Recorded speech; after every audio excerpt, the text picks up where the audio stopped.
thank you very much for hearing this. So as stated, I had pulled this back and put in a replacement, and I'll tell you what that involves. But from a high level, what this is doing is continuing what Idaho has already started in the protection of women, girls and women. Not only has Idaho started, our governor wants it, and let's face it, our president has said that he wants it. We have a new direction, and I'm very excited to hear about that. So what this is doing is we're looking to protect women, girls and women, in three varying areas. The first being that of prisons. We want to make sure that our prisons remain for women only. We have to remember that even if any of us are sent to prison, but certainly our women, that they still are afforded the dignity that is allowed to women, for women to be with women. The next one will have to do with our domestic centers and also our domestic violence centers. So when women go there, they have a complete and whole expectation that they will be there with women only, and that men, not only will men not be there to share their spaces, but men won't be there to basically continue to intimidate them, as we already know has happened and seems to continue to happen, and also won't allow for their own perpetrator from whom they're escaping to come and identify and show up. And then lastly, what this will also include will be the protective spaces of universities, our public universities, or I should say even of higher ed, that we allow for our higher ed spaces when we have dorms that are labeled female. It certainly doesn't apply to co-ed, but female dorms need to remain for our women only. It would be improper and unfair for me as a student, as a female student, to show up in my dorm room having one other roommate, and then to find out that that roommate was actually going to be a man. Mr. Chairman, I think that it should be noted that we did remove the public spaces, and so anyone who is here, I noticed that some of us got emails on that. Public spaces, we are not trying to control public spaces. Any testimony to such, I believe, should not be allowed. I think we should keep testimony to the three areas that we've mentioned. And with that, Mr. Chairman, if it's all right, I would love to turn my time over to Sarah Beth Nolan, who can walk us through some of the more specifics and then be here to help me answer questions. Ms. Nolan, go ahead and give us your comments. Introduce yourself first, please. Sure. Good afternoon, Chair and members of the committee. My name is Sarah Beth Nolan, and I serve as legal counsel with Alliance Defending Freedom. I am here to walk through the bill section by section and explain how it functions, and then happy to stay on for any questions that you may have. Like the sponsor mentioned, it only covers three main facility types. It covers correctional facilities, including juvenile facilities. It covers public higher ed, and then domestic violence shelters that are state operated. So when we start in the definitions section, most of these definitions are already in the state code, including the ones for male, female, and sex. And I want to draw your attention to the fact that the bill only addresses sex. There is no mention of gender, and that is purposeful. We're not having a discussion about gender with this bill, but rather sex. And then I will draw your attention to definition 8 that talks about multi-occupancy spaces. This bill is really functioning for multi-occupancy restrooms, changing spaces, and overnight sleeping accommodations. If you'll turn with me to the second page and the next section, the bulk of the bill, the first provision you'll see is that the entities that we've discussed shall designate multi-occupancy restrooms, changing spaces, and sleeping accommodations for either men or women. So only multi-occupancy spaces. The next provision you'll see is that those spaces that are designated will only be used by either males or females as defined by the bill. And I will draw your attention to an individual must enter these spaces in order for the bill to apply. So someone passing by doesn't count. Someone must enter and use this space for the bill to be triggered. provision, you'll see that the entity must take reasonable steps to give women or men, depending on the space, privacy from the opposite sex. And that standard is a legal standard that we see across many areas of law and is not absolute, but rather encourages these facilities to take steps and not turn a blind eye to behavior that they see happening, but intercede. But it is not an absolute, and that is meant to be workable for these facilities to meet. The next provision you'll see is exceptions to when this would not apply. For custodial services, for medical assistants and medical professionals to intervene, for law enforcement purposes, that would be anywhere from a police officer to a school officer, etc. And then for natural disaster aid, and also when necessary to prevent serious threat to good order and safety. And that is mostly interpreted for, say, a wellness check by a correctional officer to ensure that there are no fights going on, that there's order. That would be an example of where that would apply. For single-user facilities, those are not required to be designated. We see that there are many reasons why someone would choose to use a single-user restroom, for example, especially women who have a history of domestic violence. Sometimes they choose to use a single user no matter what. Those are up to the discretion of the facility to designate or not. There are room for temporary designations. An example for that would be, say there's only one locker room facility and they have the boys playing first. I'm sorry? Continue. Designated for the men, but then the girls play afterward. The school can designate first for the men and then change that designation for the women, although it's the same facility, different times of the day. And then you'll see an exception for coaching staff as well for halftime coaching purposes, etc. Moving to subsection 5, this bill works in tandem with the ADA. So anyone that has an accommodation under the American with Disabilities Act, this bill works together with that to make sure that those individuals are accommodated as appropriate. It does not prohibit facilities from establishing single user.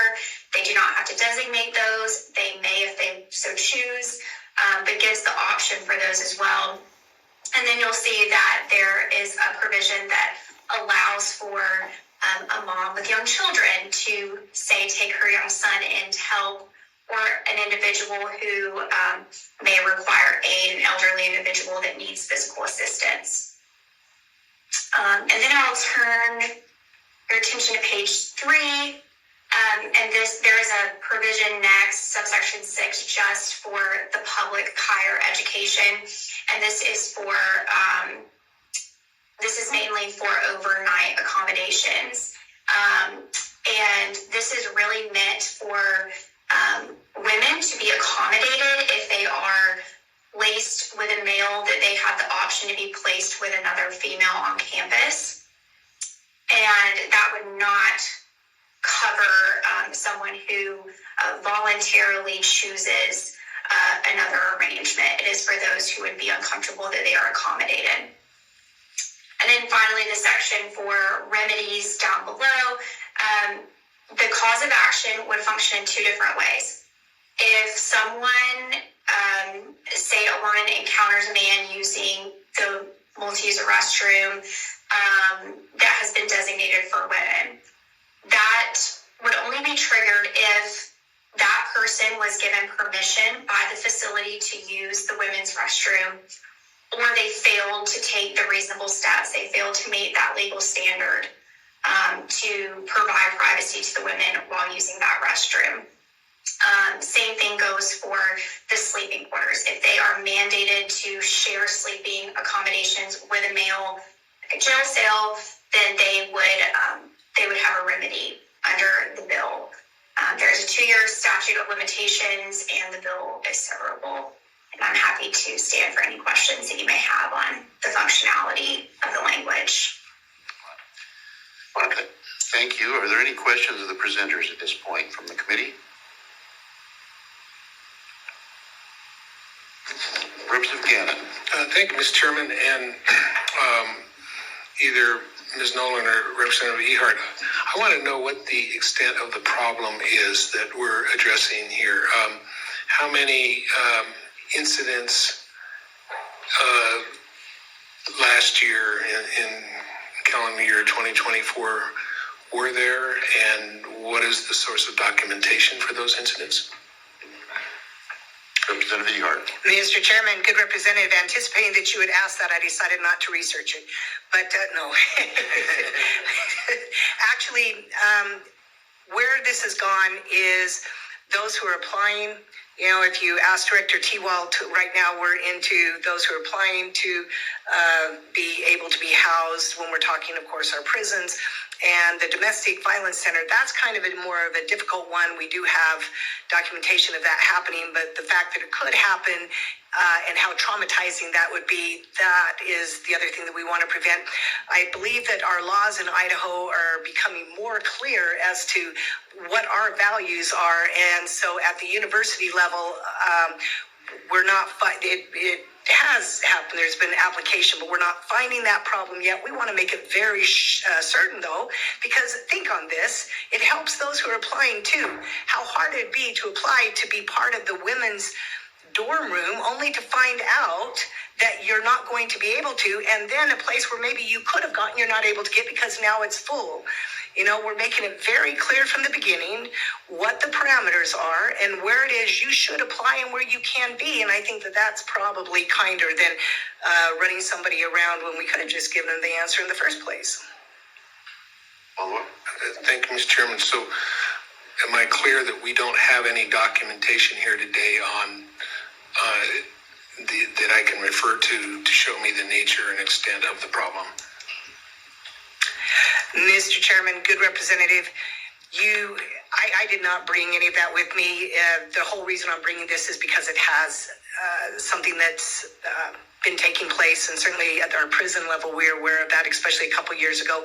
And when our governor decided to stand up, granted it had to do with surgery, but surgery so that you could also, remain or, go in our women's prisons. And then, of course, the list started to increase. If I were to tell you 42, I'm sure that number would be wrong, so I won't say 42. But there is a list growing, Representative.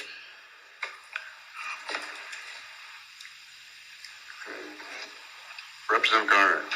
Chairman Skog and Representative Ehardt. I was just wondering if someone could explain to me what reasonable is. I mean, is that just putting up a placard saying it's the women's restroom, or do they need a guard there? Do they? What is going to be required as reasonable? Mr. Chairman, might I defer, please? Yes. Did you hear that, Ms. Nolan? That question? Chairman, so reasonable is meant to be workable. And what I mean by that is that that is going to be interpreted differently depending on the facility type. So what is reasonable and how to implement this in a prison may be very different than how they implement it for public higher ed.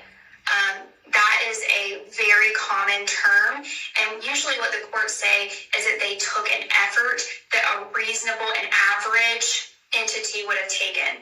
The designation would be possibly signage. Usually that's already there, but what they're looking for,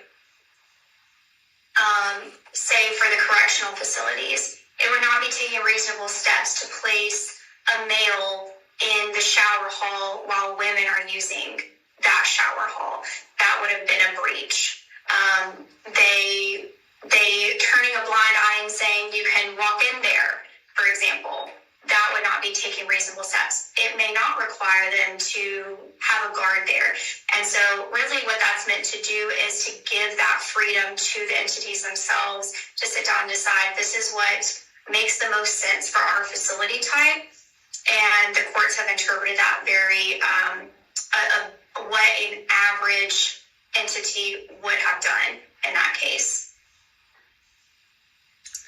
Representative Hill. Mr. Chairman, I had a question for Sarah Nolan.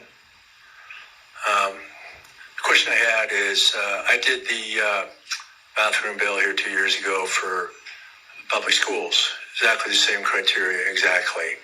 And it was constitutional concerns and equal protection in Title IX. And it went to a short-term injunction, then finally passed the law. Do you feel confident now that the course and the appeal course is going to be very fluid and very easy to get through, or do you think it's going to be another one of those delays constitutionally at the Ninth Circuit? How do you feel about how this can move forward? Go ahead.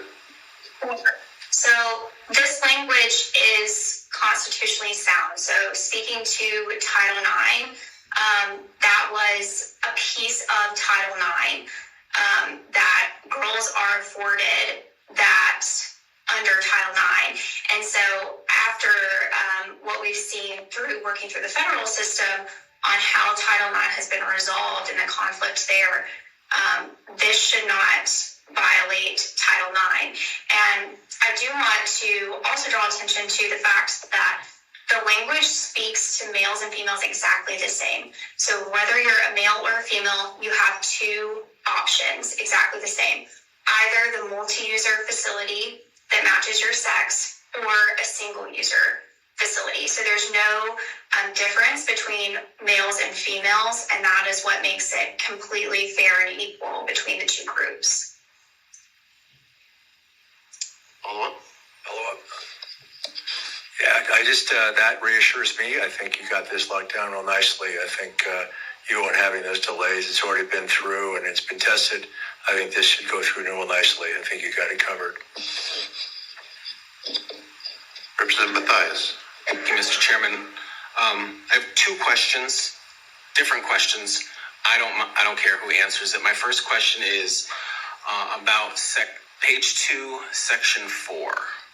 So, Ms. Nolan, while you're turning to that section, I think important backdrop for this is I, along with the chairman, are members of the Idaho Criminal Justice Commission. And when I read this section, I couldn't help but wonder what some of our members would say about this. Specifically, it is quite common in our juvenile corrections facilities to have adults of the opposite sex to do routine checks in many of the spaces that are outlined in this bill. So I'm curious if you can, or Representative Ehardt, explain to me where in section 4 those officers would be protected from liability under this bill. Go ahead. Yes. So next, Oh, I apologize. Ms. Nolan, do you have a response for that? I do, Chairman. I'd like to point to a couple of different provisions for that. So first, they would be protected under 4D in preventing a threat to good order and safety. So this is the first one. I would say that those officers doing wellness checks, they are doing that to prevent disruption in those facilities. So they are providing aid in that way. I would also say that they likely also qualify under C, which would be for law enforcement purposes. Say if a fight broke out or something like that, they would fall under that exception. And then depending on also the scenario, subsection 2, it's only triggered if someone enters the space. And so say a facility type has cells and they're passing by and making sure that order is going on. They're not actually entering the shower space or entering into that space, then it wouldn't be triggered at all. But I don't think you even have to reach that part of the bill to qualify them under to protect good order and safety for the facility and the inmates. Follow up. Thank you, Mr. Chairman, and thank you, Ms. Nolan. That was helpful. Now I want to draw your attention down to page 3, kind of the new proposed section 67-9803. And I I made a comment during the print hearing, but I didn't want it to sound flippant, so I committed myself to kind of explaining one of the things I struggle with here. This is the hypothetical that has to be the most commonly assumed one. I enter one of these protected spaces. I enter a bathroom that has been designated for men. And I go in there.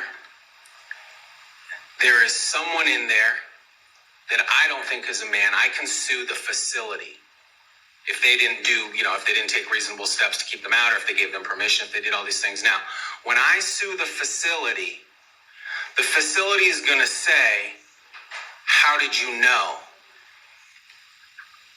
How am I to answer that question? Because we've been told we can't use their perceived gender as a proxy. So how am I going to demonstrate to the party I am suing that I know for sure it was not a man? Go ahead. Chairman, I want to make sure I'm teasing out your hypothetical correctly. So if it is a male in a male facility, you're not going off of a perceived stereotype, maybe is what you're speaking of, but there is no violation because it's a male using a male facility. So they would not have standing to bring a claim. Ms. Nolan? Ms. Nolan? Yes. So I'm sorry I was not clear. That is Okay. clarifying question, please. Go ahead. Thank you. I enter a bathroom. I am a man, and I encounter someone in there who is of the opposite sex. We do our thing, we wash our hands, we go our ways, and then I walk to the manager and say, I want to sue you. There was someone of the opposite sex in the bathroom, and you either provided them permission or you didn't take reason. You don't meet the provisions in 1A, B, or C there. They're going to say, how do you know that person was the opposite sex? Go ahead. How will I know? What is the evidentiary standard that people who are prepared to sue need to be able to demonstrate that the person they encountered in the facility was of the opposite sex? Are you finished, Representative Mathias? Thank you. All right. Go ahead. Okay, so in that example, you would be going off of what you observed. I'm assuming to understand that person was of the opposite sex in that facility. You bring that to the facility, say the school or whatnot. From there, they're going to investigate likely what you're claiming. And then from there, both parties would be responsible for, if you're going to bring a claim, you would have to be able to say there was someone of the opposite sex in there. What that would not lead to is, and what I think you're probably getting at is, someone has a particular haircut, and so I assume that they are of the opposite sex. It's going by the definition of sex that's already in the state code, which is your complete biological makeup, not something that is like a external stereotype, like a haircut. And so for that to have standing, for someone to go all the way through with a claim, it would have to be evidence that there was someone of the opposite sex in there with you. I hope that answers your question. I'm happy to take more and tease that out. Committee, I'd like to get moving on. We have maybe 20 people or more that want to testify on this. So, perhaps again, I see you about to turn your light on. Go ahead. One question that this part of the bill raises is, okay, you file the lawsuit, the offended individual files a lawsuit, sues, and then can't prove their case. It turns out it's a frivolous lawsuit, and your attorney fee provision says that if the individual wins, they get attorney's fees. You don't have you don't have a provision for if the covered institution wins. Do you think that's fair? Go ahead. Me, Chairman. I apologize. Yes, Ms. Nolan. Okay. So for the reason that the attorney's fees are there for a plaintiff is customarily there's an inability to pay attorney's fees otherwise. There would be an inability to bring a suit in the first place without that provision being there, and especially some of the population groups that we're talking about here. We want that to be available to them. But as far as the entities themselves, that's not currently in the bill, but I don't see an issue. All right. I'd like to move to public testimony. We will have opportunity for questions when presenters close. So, Ms. Nolan, I'm going to take you off the screen now, but you'll still be able to hear.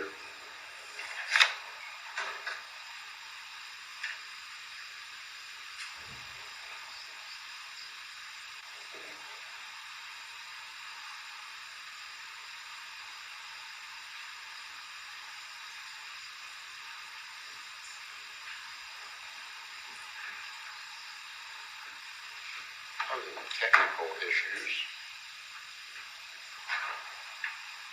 There we go. First up is Lily Pancook, Tara Tansell, followed by Scar Rulian.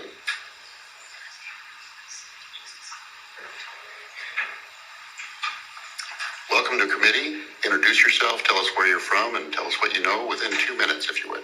Absolutely. My name is Lily Pancook. I live in Boise, Idaho, District 17. Here representing myself.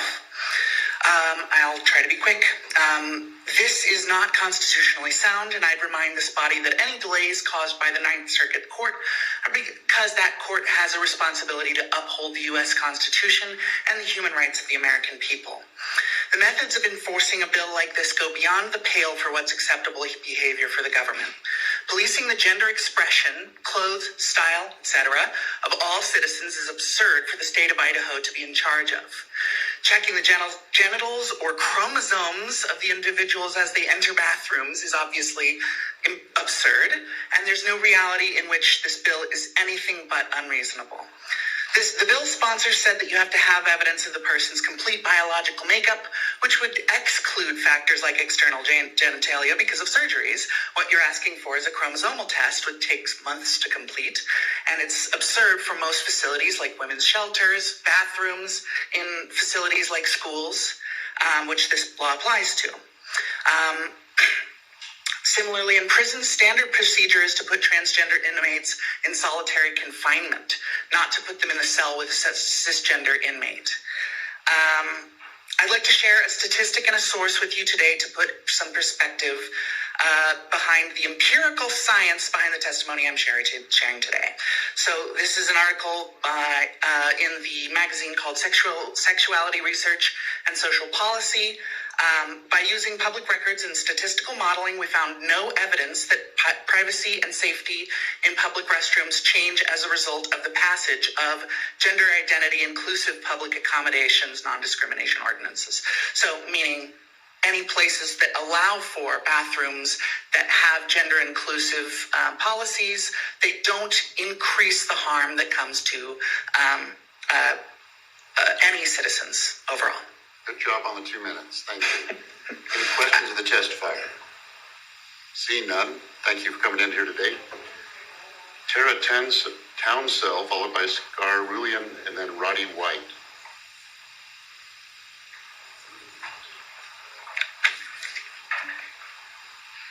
When you're ready.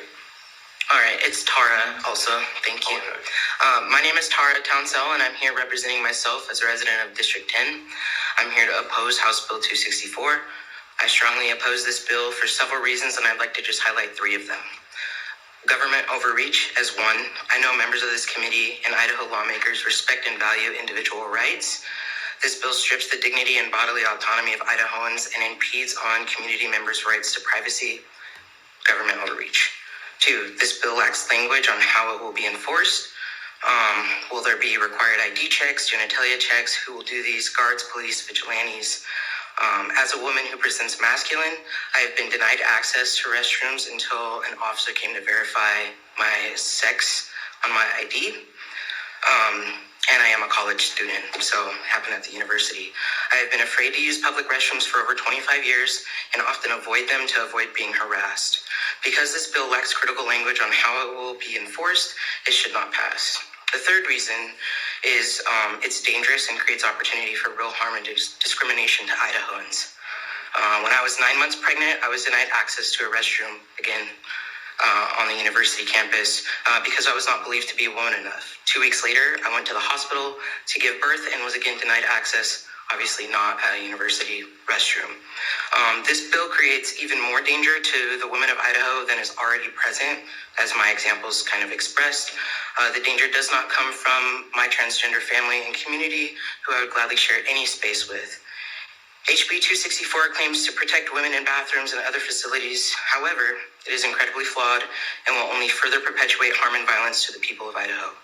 I urge you to vote against House Bill 264 for the government overreach, the lack of language, and the actual harm it will cause. Thank you. Thank you. Any questions of the testifier? Oh, my bad.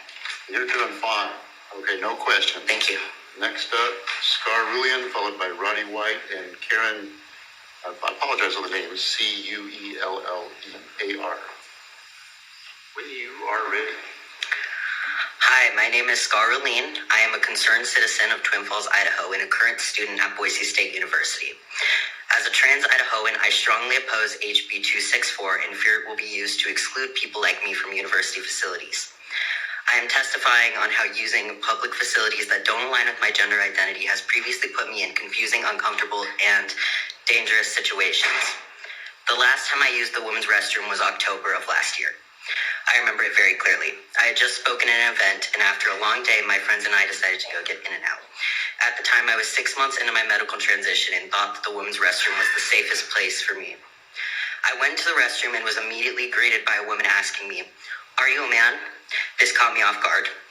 I was assigned female at birth, so disregarding my gender identity, I said yes. She began to stare at me. "You aren't a woman," she said. She began repeating it and pointing at me. "You aren't a woman. You aren't a woman. Get out. You aren't a woman." Her voice got louder and louder. I was startled. Was I supposed to show this random woman my ID? What if I had already changed my gender marker? How was I supposed to defuse the situation and still use the restroom? So finally I said, "Fine, I'll leave." And I left, and she said, "All these men wanting to be women." This wasn't a safe situation for me. I felt uncomfortable, I felt afraid, I felt confused, and I know she did too. I don't want to have to go through these experiences. I want to attend Boise State University and use the facilities without being brigaded by questions and put into situations where I fear for my own safety. The best way to do that is by using the facilities that align with my gender identity. I urge you to vote against HB 264. Thank you. Any questions of the testifier? Seeing none. Roddy White. Thank you.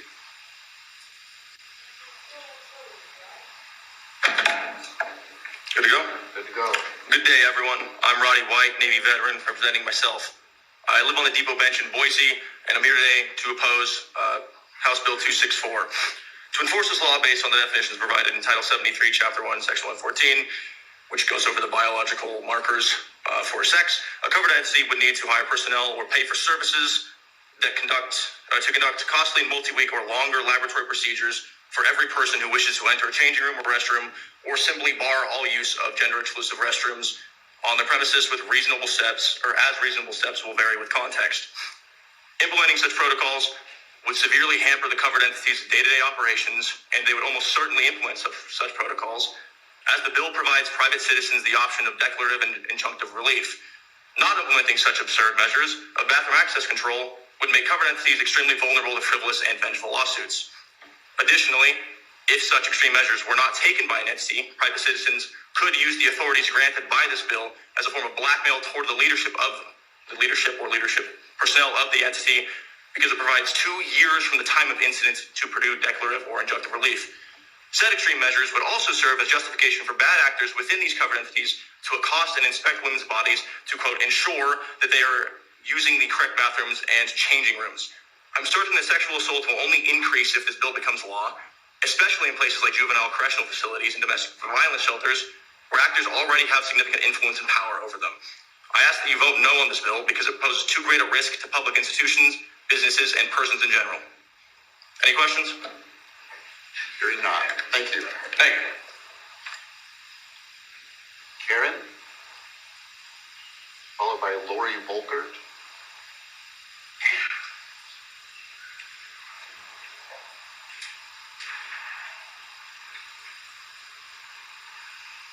And Karen is coming in by computer.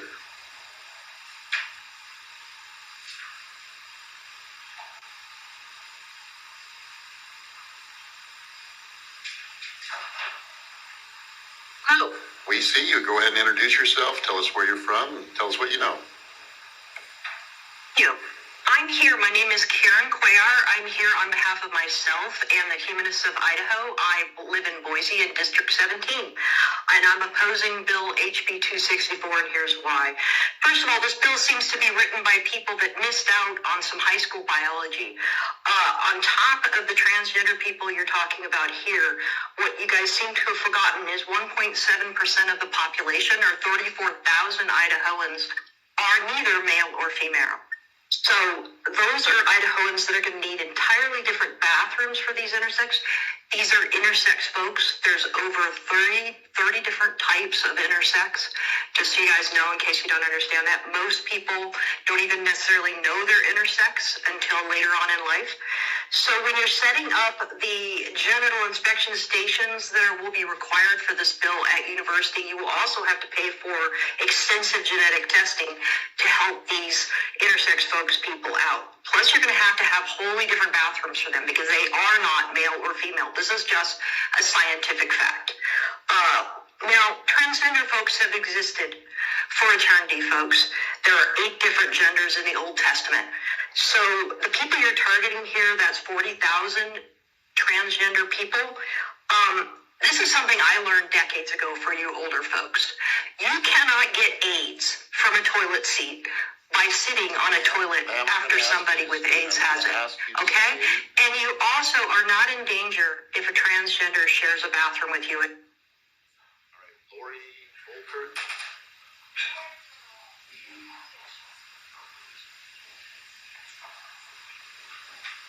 When you are ready. All right. Good afternoon. My name is Laura Volkert. I'm a resident of Boise, and I'm here to urge you to vote against House Bill 264. I'm a cisgender woman and have shared bathrooms with trans women and genderqueer people on multiple occasions. There's nothing scary about it, and nothing I felt the need to be protected from. But I'm also opposed to the bill for more personal reasons. When I was a kid, I was a bit of a tomboy. I had a pixie cut and wore shirts from T-ball. I was also raised Christian and very modest.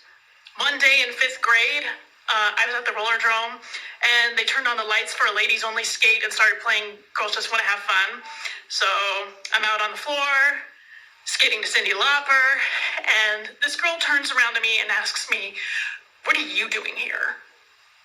I've been misgendered multiple times as a cisgender woman, and this bill makes me nervous about enforcement. There's no exception for institutions who force people to show ID, but allow in a transgender person who has changed their gender marker on their ID, so it could come down to genital inspection.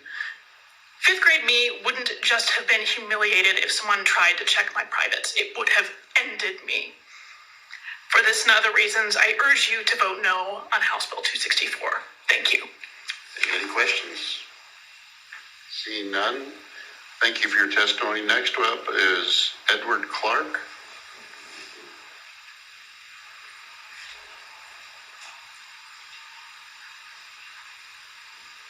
When you're ready.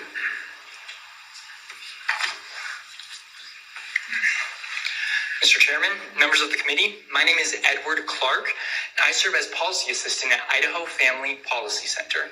We stand in support of House Bill 264 and thank Representative Ehardt for bringing it forward.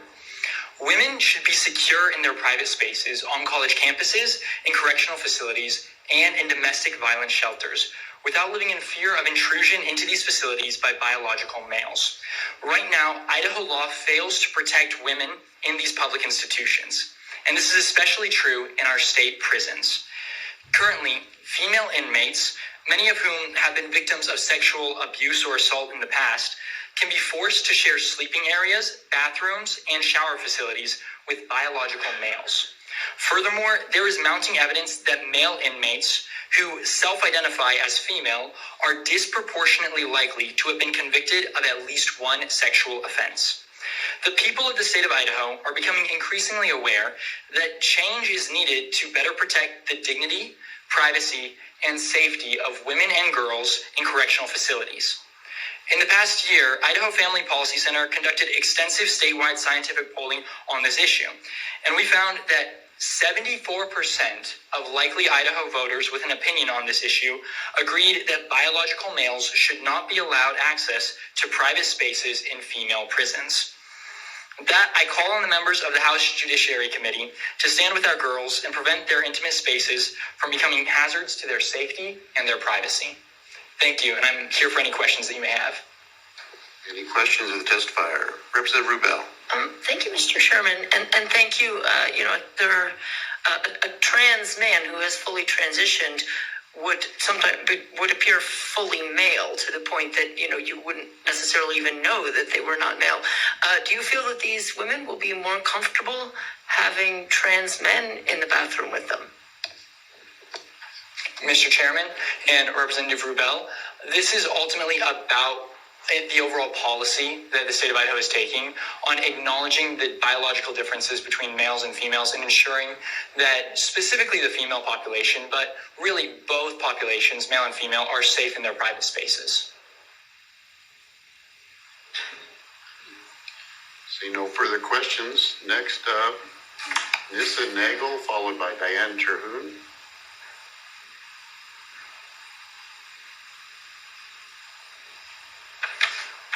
Good afternoon, Chairman and Representatives. I am Nissa Nagel.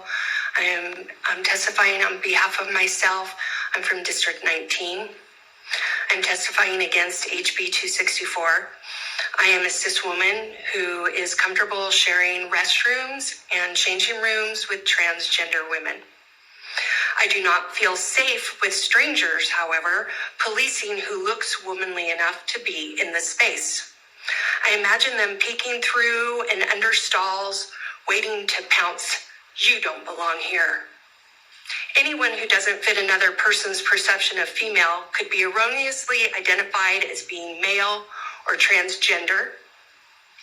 Imagine that's your family member, your daughter, your niece, your awkward teenage granddaughter.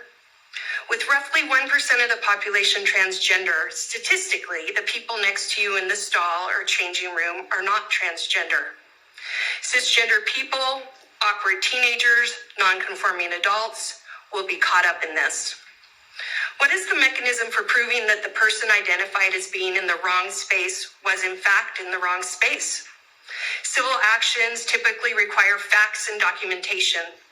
Are people who are accused of not looking their gender going to be called to court or mediation to show their junk?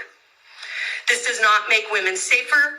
It does make it very unsafe for transgender people who really just want to use the facilities safely and privately. Thank you. Thank you. Seeing no questions. Diane Terhune.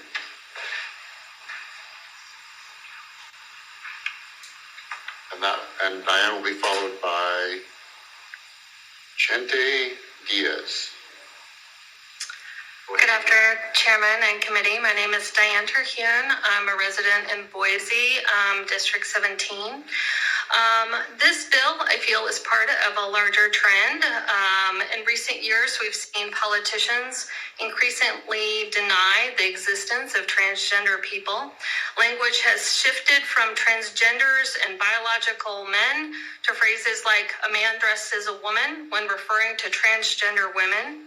These rhetorical games are designed to delegitimize trans identities and justify discrimination. Science does not support the simplistic definitions of sex outlined in this bill. In a recent federal court case, this is a current court case addressing transgender military service, this past week, Judge Reyes pointed out the biological reality is that sex is not a strict binary. There are over 30 intersex variations, including chromosomal differences such as XXY, androgenin and sensitivity syndrome, and 5-alpha reductase deficiency. Some individuals are genetically XY but develop female external characteristics. Others have ambiguous genitalia at birth. Human biology is complex. Laws that fail to recognize this complexity are based on ideology and not facts. Beyond the immediate harm this bill will cause, we need to recognize the danger of othering people. Throughout history, we've seen how governments use fear and misinformation to isolate a group, strip them of their rights, and justify persecution. The early stages of genocide always begin with the same tactics: dehumanization, scapegoating, and legal exclusion. We've seen it before, and we're seeing it again. This bill does not make anyone safer. Instead, it singles out transgender people for exclusion and discrimination. It sends a message that transgender individuals, our friends, neighbors, coworkers, and family members are not welcome in public spaces. Any questions? See none. Thank you for your testimony today. Roseanne Matthews, Chante Diaz, followed by John Sawula.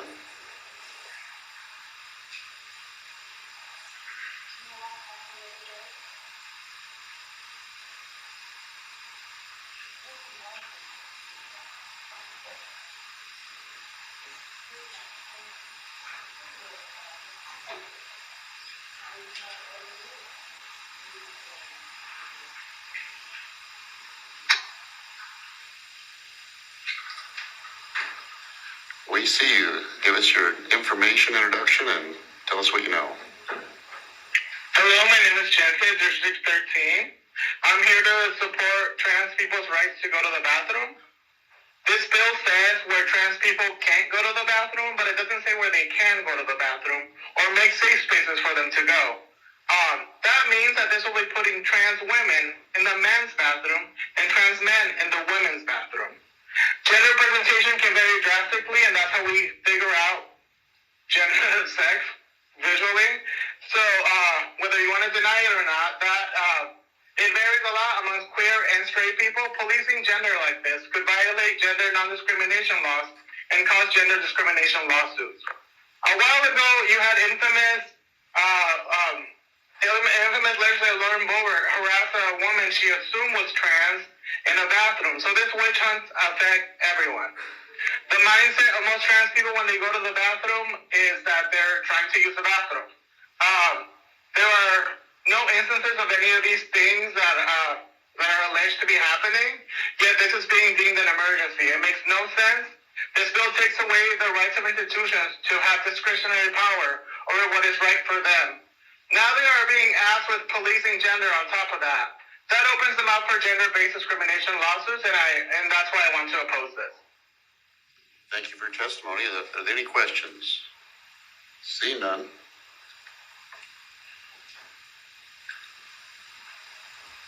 John Sawula, followed by Misty Tolman.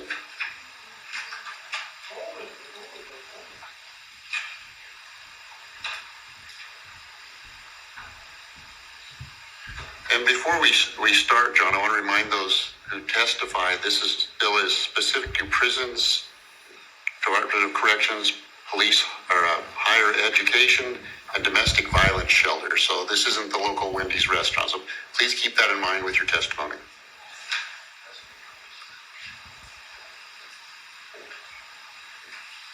Start when you're ready, John. Good afternoon, Chairman Scott and members of the committee. Thank you for allowing me to speak today. My name is John Sawula, though I go by Jacqueline in most circles. I am a 37-year-old trans woman living and working in Meridian. I represent myself as well as other trans people, and I am here to testify today against House Bill 264. Forcing transgender people to have to use facilities that don't align with our gender identities isn't protecting anyone, as the bill states. It only endangers trans people. If a trans woman chooses to present feminine and enters a male's facility, it puts us at a high risk of retaliation, harassment, and violence. And requiring trans men to enter women's private facilities who choose to present masculine will put them under the same risks of retaliation, harassment, and violence. Even a cis woman who, for example, may choose to dress masculine, what if she is forced into a facility as well? Forced into a men's facility as well? How does this bill protect her? Has any solution been decided on what will happen if someone is wrongly accused under this bill? Other than the obvious dangers and robbery of dignity that this puts on trans people, there has still been no clear direction on what we, as Representative Hochstetler has said before,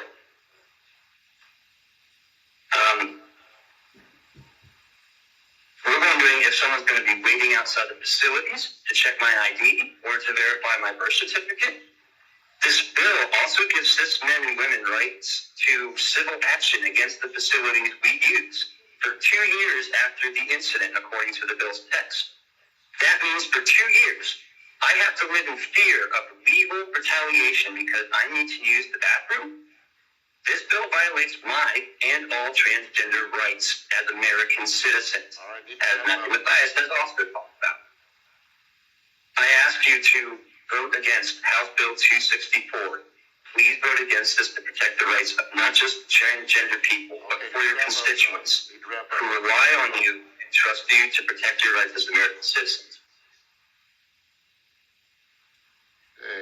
Misty Tolman, followed by Jessica Everett.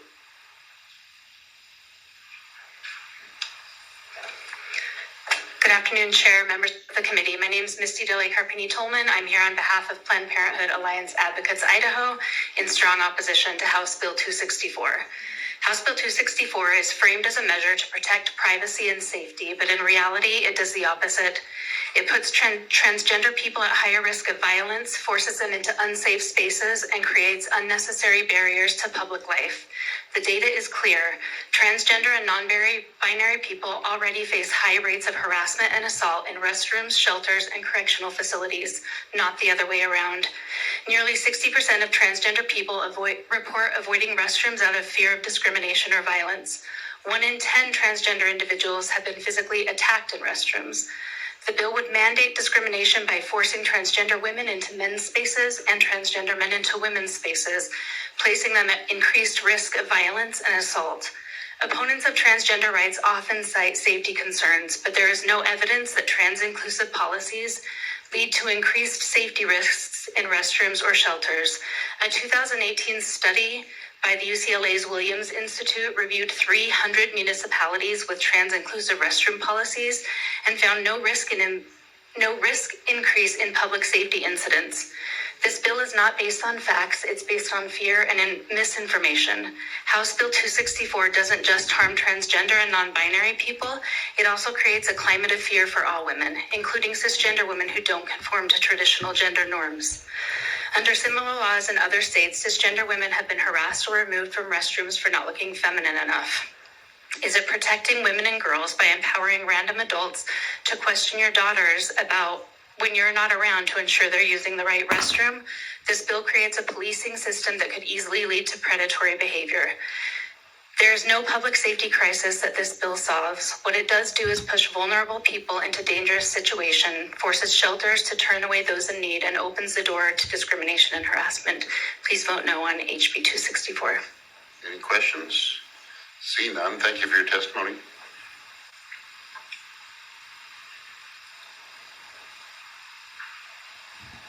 Jessica Evatt, followed by Shelby Long. When you're ready. All right, thanks. Good afternoon to the chair, members of the committee. My name is Jessica Evatt, and I'm a resident of Boise, where I was born and raised. I'm speaking for myself as a resident of District 17, and I strongly oppose House Bill 264.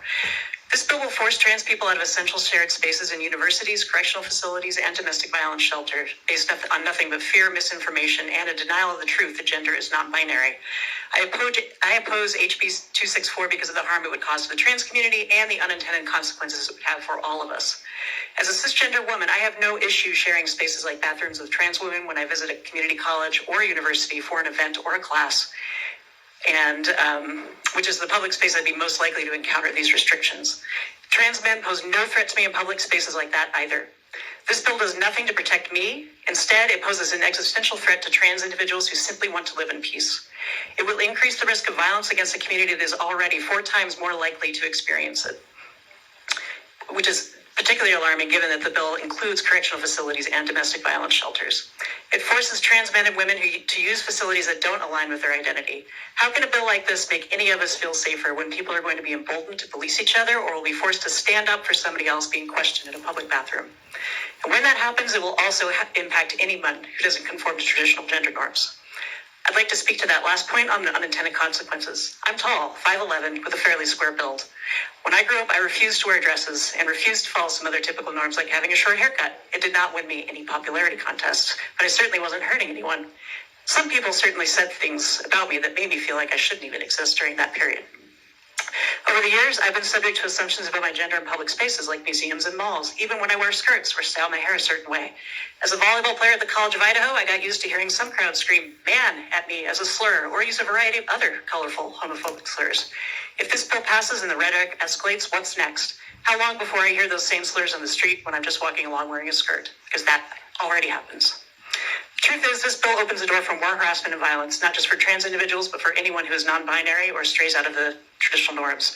I urge this committee to consider the harm HB 264 would cause to Idaho's LGBTQI community, not only within these 3 specific public settings, but throughout our entire community. Thank you. Thank you for your testimony. Seeing no questions. Shelby Long, followed by Kristen Burt.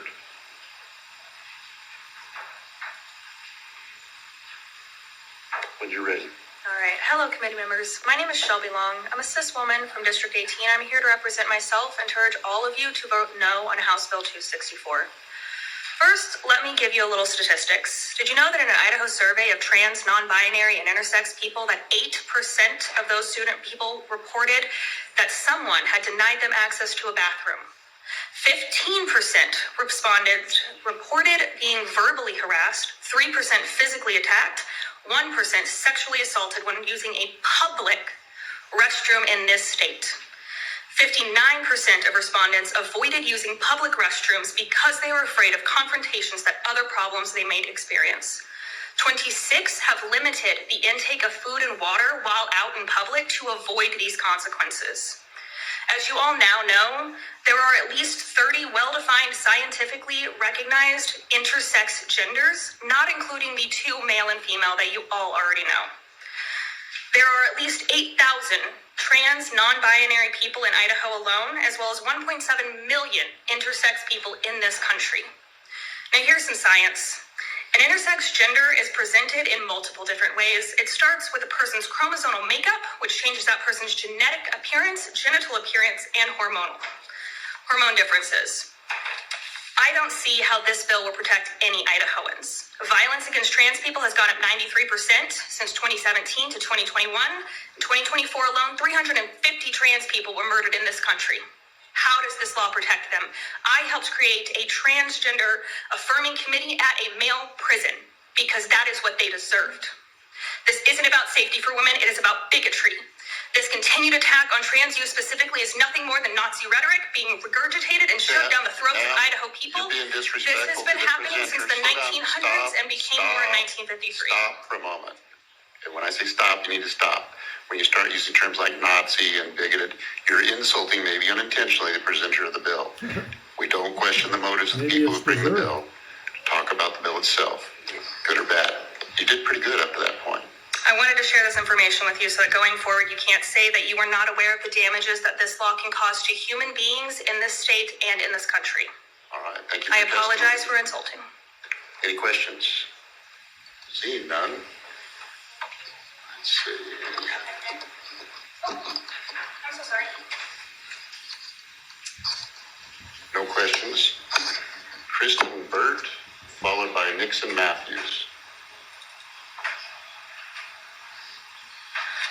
When you're ready. Hi, I'm Kristen Burt. I am a criminal justice student from Boise.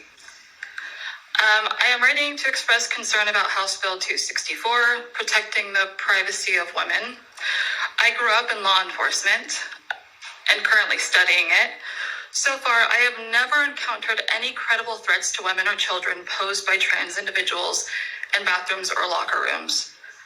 In fact, the notion that trans people present a significant risk to women is not supported by any evidence.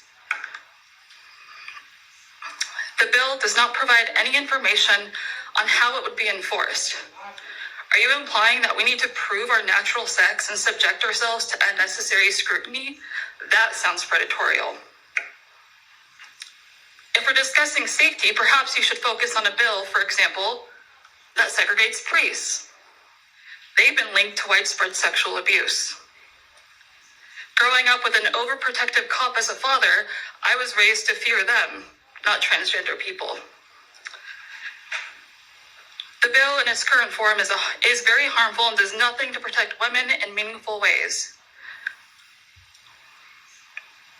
I hope you will take a hard look at the evidence and reconsider this misguided legislation. Thank you. Thank you for your testimony. Representative Gannon has a question for you. Go ahead, Representative Gannon. Yeah, thank you, Mr. Chairman and Ms. Burt. You touched upon this identifying the sex of a person, and I think that's a really important legal issue that I'm seeing, where it says that the university or other institution, covered institution, must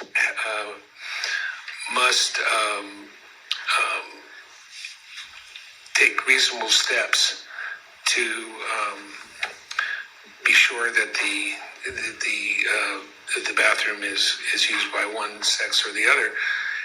And I'm just, when you look at, I don't know if you've looked at the definitions of males and females in 73114, but it does indicate that a female or well, let's just take the male, that that a person who's born male but has not developed male characteristics because of a developmental or genetic anomaly or historical accident is still considered a male by definition.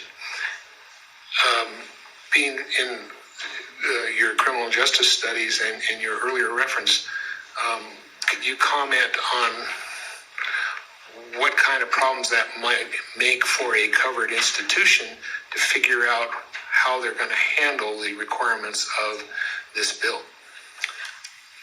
Yeah, as far as like go ahead. Yes, we just slow down. You say, Mr. Chairman, so speak through the chairman. Go ahead. Mr. Chairman, can I? Okay. As far as in the school system, like the higher ed? Yes, yeah, that'd be fine, yeah. I can't even start by processing how it would even be enforced on campus. There's no possible way.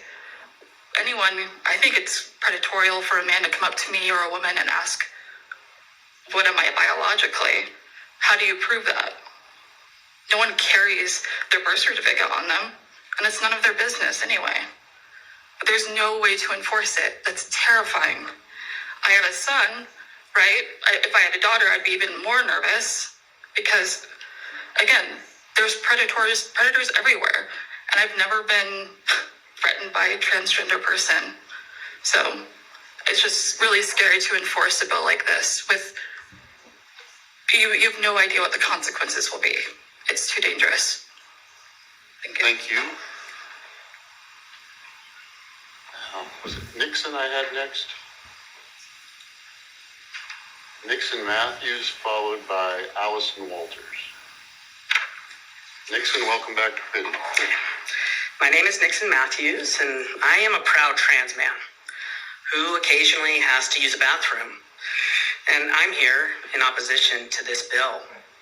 This is not about privacy or safety. It weaponizes suspicion, giving people permission to police others simply for existing. And I'm going to go off script for just a second. I'm going to talk about some of the things I've heard so far.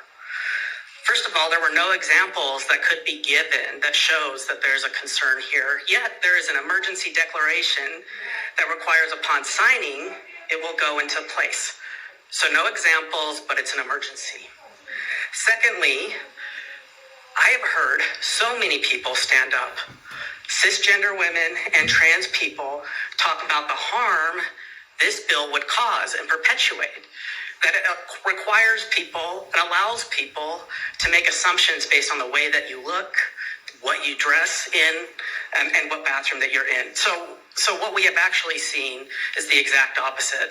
No examples that show the problem, many, many, many examples that prove this bill is the problem.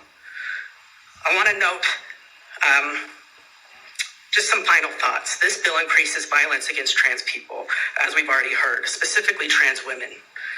And let me be clear, trans women are women, trans men are men, and this bill would force people into restrooms and facilities that would create a dangerous place for them. We've heard 4 times more likely to be assaulted. HB 264 invites lawsuits, it invites problems. So if I am at BSU where I teach occasionally, and somebody sees me in the bathroom, would they be able to detain me? Would they be able to take my photo? How do they prove this? And there's so many problems with this bill. So I'd urge you all to vote no on HB 264. Just a quick question. A question? Thank you, Mr. Chairman. Just a quick question. Mr. Chairman Nixon, I just have a quick question. I've seen you testify before, and I know you're kind of more of an expert on this. Can you tell me again what cis is? Cisgender? I'm kind of confused.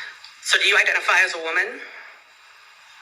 I am a woman. I'm sorry. Oh, Mr. Chairman. Sorry, Mr. Chairman. Representative Scott, do you identify as a woman?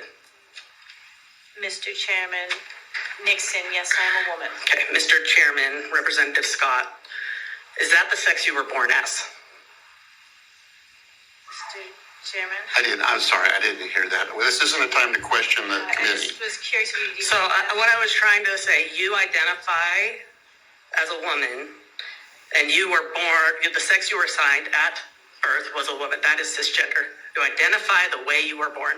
I'm a trans man. I identify as a man, although I was assigned birth as a woman.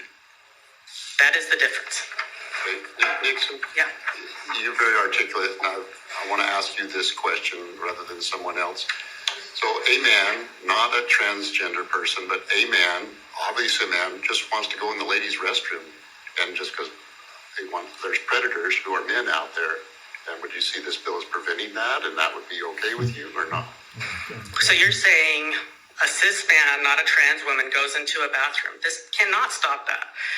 What are we proposing to enforce this? Are there going to be people who sit outside the bathroom to inspect bodies? Are there going to be people who sit outside and require identification? So what is the enforcement mechanism to keep cisgender men out? And honestly, that's what we heard a lot from people, is that they're actually not afraid of trans women. They're comfortable sharing space with trans women, but they're nervous about sharing space. Okay, there's the internet kind of popped that up, and going to move this forward a little bit here till it comes back.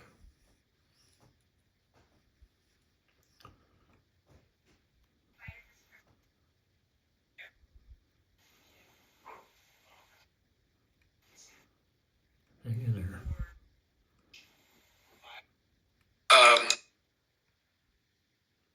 2 years later, they could bring something like that against me. So, no, that scenario is not a scenario that would bring a lawsuit 2 years later. There you go. Well, whatever happened. Mr. Chairman, I didn't hear an answer to my question in there, though. There's nothing in this bill about a reporter. It just says an individual who accesses a room, encounters a person of the opposite sex, has 2 years to file the civil action. And the only way that the College of Eastern Idaho could defend itself is if they prove that they provided that person permission, or if they failed to take reasonable steps. So I'm asking, will the College of Eastern Idaho be able to say, look, we put a men's sign on the door. That is the best we could have done. That was a reasonable step. Is that considered a reasonable step under this bill? Mr. Chairman, good representative, that would be a first step, yes. First reasonable step. That would be a first reasonable step. Representative Cannon.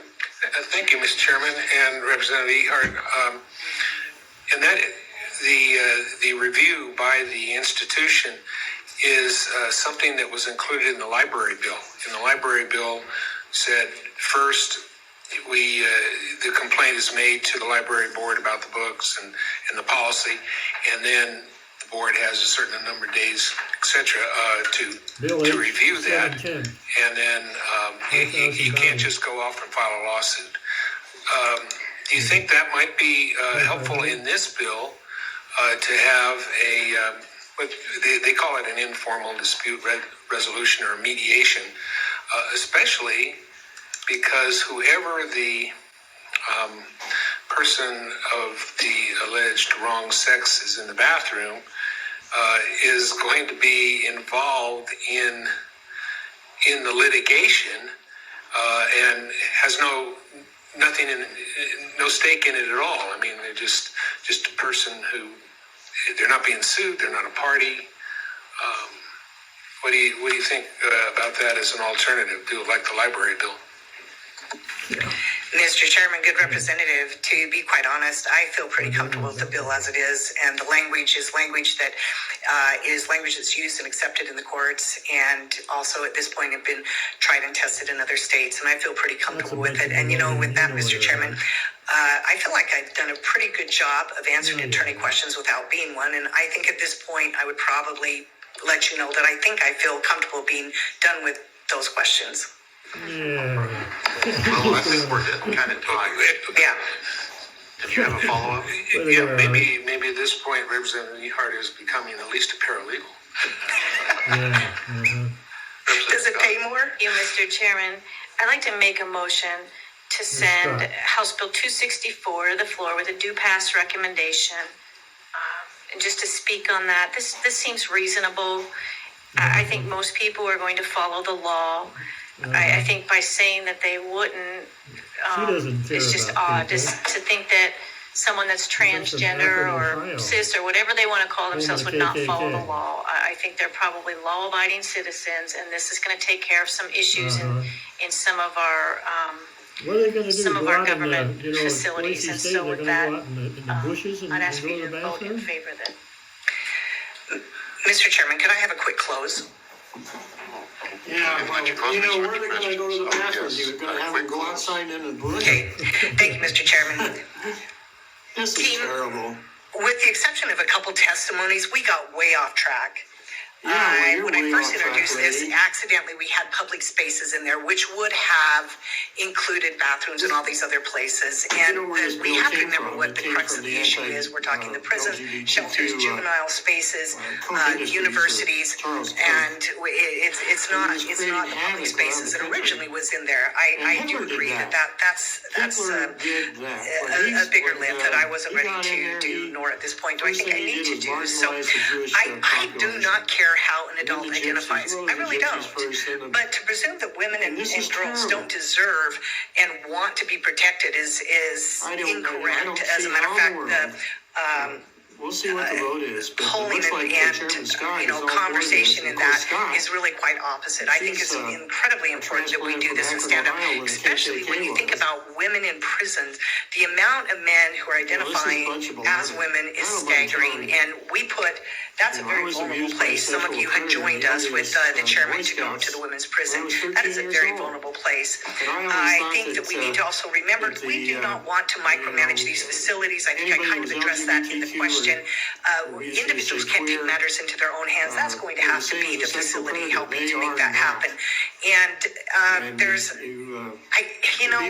interesting to listen to, I guess, something that we didn't learn on 30, 40, 50, I don't know how many genders there are, but folks, there are two sexes. We know that. There are DSD, disorders of sexual development. Those cases are absolutely real. People used to refer to that as intersex and what have you. But the fact of the matter is, you can determine what sex a person is. That absolutely is possible. This entire legislation is based on sex. It does not care how you identify. You can identify how you want. And as Ms. Nolan had said, because of that, that is what keeps it from being discriminatory. Many of you know I work with a very large, very effective coalition. One of the groups in that coalition is Wolf, and they are women feminists, and most of them are Democrats.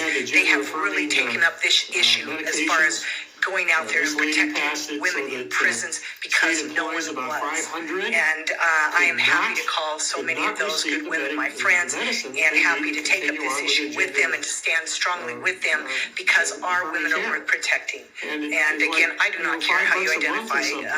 Mr. Chairman, good committee, I know this has taken a lot of your time. I appreciate your indulgence. And with that, I will take my seat back with you all. Yes, thank you, Representative Ehardt. I have some good news as soon as we get finished with this bill. We have Representative Schertz. Looks like you're reaching for your light. Go ahead. Mr. Chairman, I'd like to discuss the bill. Is that okay? I don't know if I want to cut you off. Certainly. Okay. Just briefly, I know we've heard a lot of testimony, and it's Friday late in the afternoon, but I think it's important to at least state that, from my perspective, that there's a compelling governmental interest in doing this type of legislation. Women should not have to be forced to share facilities with biological males in prisons or in domestic violence shelters. I think I was reading here the Edmo decision, which analyzed the previous issue that we've dealt with in this legislature. But I'm sure this will end up being challenged under the 8th Amendment, maybe the 14th Amendment. I believe that we have a significant amount of evidence that there is a compelling governmental interest. And part of that is, if you look, even a quick Google search shows that unfortunately in prison settings and in other settings, there's been individuals that have been sexually assaulted when forced to share a cell with biological men. And I think that's what the purpose and the intent of this is. You see it in California and Washington and New York. And that's not to say, obviously, this would always happen, right? Or to cast aspersions to many good folks who testify before us today. That's not the point. The point is to make sure that that doesn't happen, and we can protect women in those spaces by ensuring that they aren't have to be forced to be housed with a biological male. I think that's just the simple essence of me. So just from a legal perspective, that's where I see this, and that's I'll be urging legislating morality. Representative Garner. Thank you, Chairman Skog. I'll be supporting the motion, but I just do want to feel like I have to say that I wish that on page 3, lines 25 through 29, it would have said that the prevailing party was entitled to attorney's fees. It bothers me when we don't forget that it costs on both sides on any lawsuit. Thank you. Skog is an attorney. He sees this as dollar signs. Representative Gannon. Thank you, Mr. Chairman. I don't think lawsuits should be the first place to go when we have disputes like this. I think that what we did with the library bill, where there was essentially a mediation, or it was probably more of an alternative dispute resolution provision in the library bill, so that the parties could get together and reconcile and resolve different viewpoints on where the books should be or not be. That's a better way to go than just hauling off and filing lawsuits, especially when you do have the uneven relationship in the attorney's fee provision, which maybe a university can afford to pay the attorney's fees, but a shelter might not be. A nonprofit shelter might not be able to afford to do that. So that's the first big consideration. And the second one is that this really seems to be overreaching or spending a lot of time on a problem that hasn't really been documented, except at the prisons. And the prisons are different. We've thrown the prisons in with 3 other areas, but we really haven't seen the documentation of the problem. And with this kind of resolution, I think you're probably going to see more problems than we really deserve to see because of the bounty that an attorney can recover with a lawsuit. Representative Rubel, a short comment. Thank you, Mr. Chairman. I will definitely be voting against the motion. I have not seen any shred of a problem being addressed here. I'm not aware of any instance in Idaho history of a person being attacked by a trans person in a bathroom. And as a woman, I have no problem having a trans woman in the stall beside me. I would just echo what a previous testifier said. I mean, bathrooms have stalls. It's not like, it's a total free-for-all in there. But I am much more concerned about a regime in which people feel compelled to police who's going in the bathroom and do verifications. And I understand what was said about intent, but in the end of the day, it's what's in the bill that controls. Nobody goes and asks the sponsor after a bill becomes law. This does create a cause of action. It does create a risk of litigation, and it ultimately forces people into categories that I don't think are real or that will serve the objective of this bill. I don't think if this becomes law, people will be happy with the outcome. I don't think women are going to be happy when people walk into their bathroom that look and present as men. And who have beards and whatnot, but now apparently have to use a woman's bathroom because they were born female at birth. I think forcing trans people into the bathroom of their birth will have the opposite effect of what's intended. It will make people feel very uncomfortable when trans women show up in men's bathrooms and trans men show up in women's bathrooms. So all in all, I think this is an ill-advised bill, and I hope you will give it your red light. Thank you. Probably before the committee is House Bill 270. Excuse me, 270. We're going because I have a hard time hearing yes and no. We're going to do roll call vote. Excuse me. Oh, excuse me. Probably before the committee is House Bill 264. I misstated that. Thank you for my good attaché catching me on that. With a due pass recommendation to the floor, so we're going to take a roll call vote.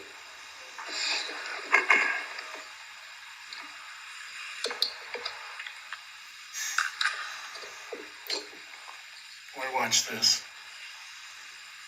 Did they listen to the testifiers? Vote, please. The people? Do they listen to the people or do they listen to Chairman Skog? crap? Yes. Oh. Representative Scott? Yes. Representative Ehardt? Yes.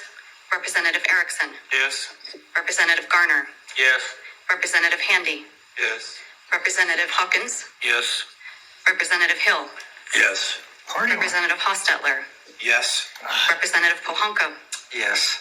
Representative Schertz? Yes. Representative Gannon? No. Representative Rubel? No. Party line. They didn't listen to anybody. Idaho values my foot. Motion carries 11-2. Thank you all who testified. I know this is difficult.